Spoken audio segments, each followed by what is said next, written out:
Lorsque des archéologues entreprennent des expéditions de fouilles à la recherche du passé, ce qu'ils cherchent véritablement, ce sont d'inestimables trésors. Cependant, la notion de trésor peut différer d'une personne à l'autre. Pour certains, il pourrait s'agir d'or, tandis que pour d'autres, cela pourrait être une collection de textes anciens, emplis de savoirs oubliés. Cette vidéo vous offre un large éventail de ces trésors ancestraux.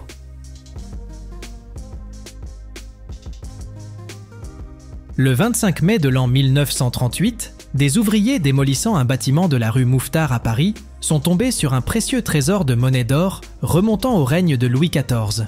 Les pièces dissimulées dans un mur faisaient partie d'un trésor appartenant à Louis Nivelle, un secrétaire et conseiller royal. Le trésor comprenait 3210 louis d'or aux lunettes et au bandeau 258 double louis d'or bandeau et 427 demi-louis d'or au bandeau et aux lunettes frappées entre 1726 et 1756. Nivelle, qui menait une double vie, était connu pour être impliqué dans des pratiques mystiques et était associé au diacre janséniste François de Paris. Il est supposé qu'il avait dissimulé sa fortune dans les murs de l'appartement proche du cimetière de Saint-Médard, un lieu qui était apparemment utilisé pour des réunions secrètes où se déroulaient des actes mystérieux qualifiés de convulsions religieuses.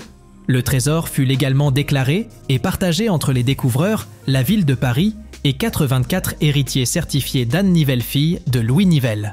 Plusieurs ventes de ces monnaies ont été organisées et elles jouissent désormais d'une reconnaissance mondiale, suscitant l'intérêt de nombreux numismates.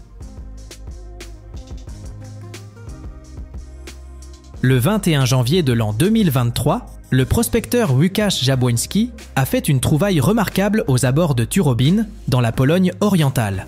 Au cours de ses recherches portant sur des artefacts liés à la Première Guerre mondiale, il a mis au jour un trésor de bijoux de l'âge du bronze, probablement confectionné par la culture lusacienne entre 550 et 400 années avant notre ère. Cette découverte revêt une importance particulière car les artefacts lusaciens sont extrêmement rares dans cette région de la Pologne. Le trésor se compose de 13 objets en bronze découverts entre 20 et 25 cm sous la surface du sol. Parmi eux, 2 fibules se distinguent, l'une mesurant 15 cm de long et 7 cm de diamètre à son extrémité en spirale, l'autre étant plus grande avec 16 cm de long et un diamètre plus réduit de 3 cm. Un torque élaboré à partir d'un unique fil de bronze témoigne d'une grande maîtrise en métallurgie. Le trésor comprend également 8 bracelets de dimensions et de motifs divers. Jabłoński a fait part de sa découverte au département de conservation à Zamość et a remis les objets se montrant ainsi un citoyen responsable. À l'heure actuelle, le trésor fait l'objet de préservation et d'études au musée de la Terre de Biłgoraj. Jusqu'à mi-année 2023, le site exact de la découverte demeure confidentiel afin de prévenir tout pillage, tandis que les fouilles archéologiques se poursuivent. La Vierge dorée d'Essen, une sculpture représentant la Vierge Marie et l'enfant Jésus, constitue une œuvre d'art d'une grande importance dans la collection du trésor de la cathédrale d'Essen en Allemagne. Réalisée aux alentours de l'année 980, il s'agit de la représentation de la Vierge la plus ancienne connue, ainsi que de la sculpture médiévale autonome la plus vieille au nord des Alpes. Sculptée autour d'un noyau de bois et revêtue de feuilles d'or extrêmement fines, on pense qu'elle a été façonnée soit à Cologne, soit à Hildesheim. La Vierge est dépeinte assise sur un tabouret, tenant dans ses bras une figure démesurément grande de l'enfant Jésus. La sculpture mesure une hauteur de 0,73 mètres et le socle présente une largeur de 0,26 mètres et demi. Sa surface est intégralement recouverte de feuilles d'or d'une épaisseur inférieure à 0,02 cm fixées par de minuscules vis dorées. La Vierge dorée a été objet de vénération et un symbole identitaire pour les habitants de la région de la Ruhr, ayant survécu à plusieurs événements historiques, y compris les 2 guerres mondiales, et ayant fait l'objet de multiples restaurations, elle continue à susciter admiration et émerveillement. Le rafraîchissoir à vin Jerningham constitue une œuvre d'orfèvrerie exceptionnelle du XVIIIe siècle, commandée entre 1734 et 1735 par Henry Jernegan, un orfèvre et banquier londonien. L'objectif était de créer le plus grand récipient à vin en argent jamais conçu. Dessiné par le sculpteur John Michael Rysbrack, ce rafraîchissoir présente des scènes bacchanales, des panthères accroupies et des poignées en forme de Saturne. Le renommé orfèvre Charles Candler, aidé par une équipe d'artisans, a mis 4 ans pour achever l'objet qui pesait approximativement 227 kg. Toutefois, lorsque la facture finale fut présentée, le client de Jernegan Littleton Points Mennell refusa de payer. En conséquence, en 1737, Jernegan proposa le rafraîchissoir comme prix dans une loterie. Le gagnant, le major William Batin, vendit la pièce à la grande-duchesse Anna Léopoldovna de Russie en 1738. Depuis 1743, le rafraîchissoir est conservé au musée de l'Ermitage à Saint-Pétersbourg. En 1884, une réplique électrotypée du rafraîchissoir, essentiellement réalisée en argent autour d'un noyau de cuivre, a été produite par Elkington & Company à Birmingham. Cette réplique se trouve désormais au musée Victoria et Albert à Londres, tandis que d'autres copies peuvent être admirées au Metropolitan Museum of Art à New York et dans l'argenterie régimentaire de la Reine en Angleterre. En l'année 2015, un prospecteur amateur d'artefacts métalliques a mis au jour un remarquable sceau en or et en jaspe aux abords d'Epwell, dans le comté de Banburyshire en Angleterre. Cette pièce minuscule d'une taille comparable à l'ongle du pouce a été classée comme un trésor et par la suite acquise pour le patrimoine public pour la somme de 25 000 livres sterling. Le sceau, un chef-d'œuvre de l'orfèvrerie médiévale, arbore en son centre une gravure sur jaspe vert foncé représentant le profil sculpté d'une dame. L'or qui l'entoure est gravé d'une légende latine se traduisant par « sceau secret de Hen », vraisemblablement une abréviation du prénom Henri. On pense que l'objet a été façonné à Paris ou à Londres. À l'arrière du sceau, un anneau en or aurait été fixé à une chaîne pour être porté autour du cou ou attaché à une ceinture. Le sceau symbolise le statut social opulent et le pouvoir de son propriétaire initial, qui demeure hélas toujours inconnu. Le service des musées de l'Oxfordshire, détenteur actuel de la pièce, prévoit d'organiser une après-midi de conférences et d'activités pour célébrer son retour. Ultérieurement, le sceau sera exposé au musée de l'Oxfordshire à Woodstock. La légende du trésor perdu de Montezuma, supposément évalué en milliards de la monnaie actuelle, a captivé les chasseurs de trésors durant des siècles. Cette histoire trouve son origine en l'année 1519. Lorsque le conquistador espagnol Hernán Cortés accosta à Tenochtitlan, la capitale de l'Empire aztèque. Montezuma II, le 9e empereur aztèque, accueillit initialement les Espagnols à bras ouverts, mais les tensions s'exacerbèrent rapidement. En mai de 1520, durant le festival de Toxcatl, les troupes espagnoles massacrèrent des centaines de nobles et guerriers aztèques désarmés. Les conquistadors capturèrent Montezuma et le détinrent en captivité. Une erreur fatale qui entraîna la révolte aztèque. En juillet de 1520, les Espagnols tentèrent de s'échapper, jetant prétendument leur butin d'or, d'argent et de pierres précieuses dans les eaux environnantes du pont afin de se délester. Cet événement est connu sous le nom de la Noche Triste ou la Nuit Triste. Des théories suggèrent que les Aztèques récupérèrent ce trésor et l'enterrèrent en un lieu secret. Certains pensent qu'il fut transporté vers le nord en direction de ce qui est aujourd'hui les États-Unis. En 1981, une barre d'or datant de l'époque de Montezuma fut découverte à Mexico, indiquant que le trésor pourrait encore se trouver au Mexique. En dépit du manque de preuves tangibles, la quête du trésor perdu de Montezuma perdure. Un anneau orné d'une grenat vieux de près de 2000 ans et provenant de la Rome antique, représentant l'image du premier empereur romain César Auguste, a récemment suscité l'émoi lorsqu'il fut vendu aux enchères en Angleterre. Initialement estimé entre 175 et 230 €, le bijou a dépassé toutes les attentes et a été adjugé pour l'étonnante somme de 135 000 €, soit presque 700 fois sa valeur estimée initiale. L'anneau arbore un intail méticuleusement gravé utilisé jadis pour sceller des documents officiels. On pense que ce joyau fut acquis au cours d'un grand tour du 19e siècle en Italie, un pèlerinage culturel prisé par les élites de l'époque. Représentant César Auguste, le premier empereur de Rome, l'intaille en grenat, détient une valeur historique symbolisant une ère où l'Empire romain régna pendant plus d'un millénaire. L'exceptionnel savoir-faire artistique et la pertinence historique de cet artefact antique ont contribué à sa vente sensationnelle, captivant tant les collectionneurs que les passionnés. En 1981, Berto Morales, un ouvrier philippin, a littéralement trébuché sur un trésor inestimable, alors qu'il œuvrait sur un projet d'irrigation gouvernementale.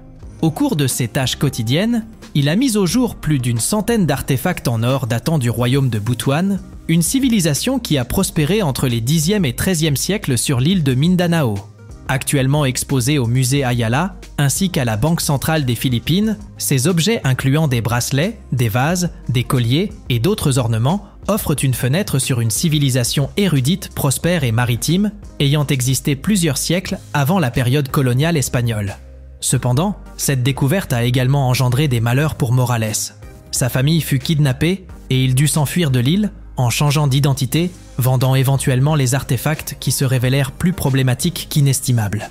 Ces objets furent illégalement éparpillés entre divers intermédiaires et se retrouvèrent sur le marché noir, mais bon nombre d'entre eux atterrirent entre les mains de collectionneurs qui reconnurent leur valeur intrinsèque.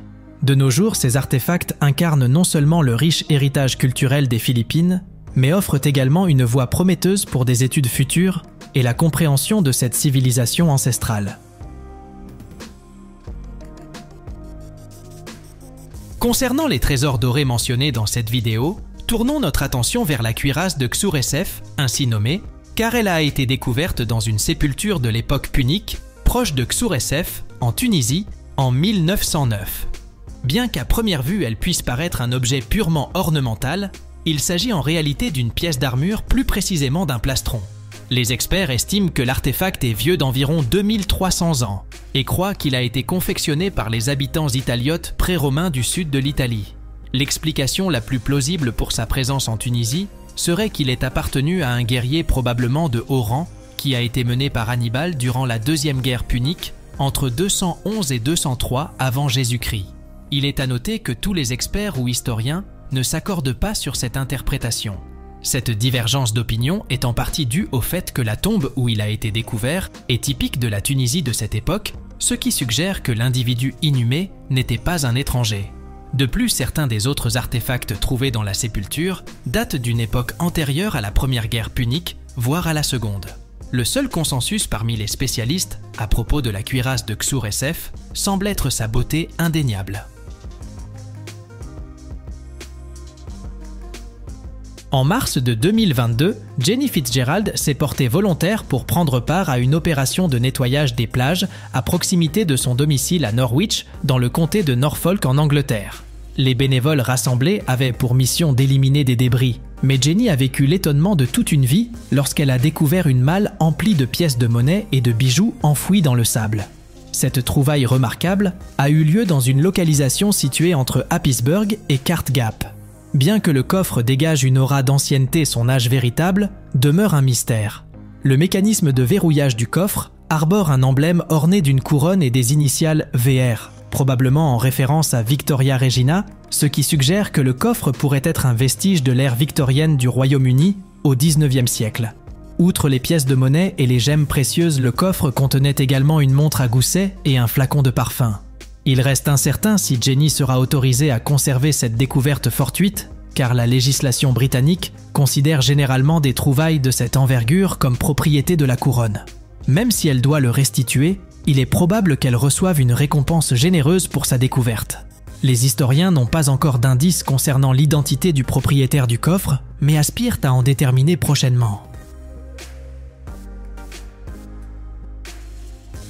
Ce n'est pas toujours qu'un nom long et impressionnant confère de la valeur à un artefact, mais dans la plupart des cas, cela s'avère vrai. C'est assurément le cas du pectoral doré de Tofsta Mohyla. Ce trésor de l'ancienne City a été récupéré d'un tertre funéraire dans le sud de l'Ukraine en 1971 près de la ville de Pokrov, dont la traduction signifie « Mon Pat », un nom plutôt anodin pour un objet aussi imposant. Ce splendide pectoral a vraisemblablement appartenu à un chef scythe, mais il n'est peut-être pas d'origine scythe. Les historiens conjecturent qu'il est plus probable qu'il ait été forgé par des artisans grecs résidant à Pantikapaeum, au bord de la mer Noire, une région que nous connaissons actuellement sous le nom de Crimée. Cependant, un certain débat subsiste à ce sujet. Le style de la pièce est incontestablement grec, mais l'iconographie est distinctement scythe. Il est donc possible qu'il ait été fabriqué sur mesure pour un site qui reconnaissait la supériorité de l'artisanat grec par rapport à ce qu'il aurait pu trouver plus près de sa terre natale. Au lieu d'être réalisé à partir d'une seule pièce d'or, le pectoral a été créé en soudant des dizaines de pièces coulées individuellement. un exploit remarquable pour quelqu'un ayant vécu il y a plus de 1000 ans. Le rhinocéros doré de Mapungubwe n'est pas tout à fait ce qu'il semble être.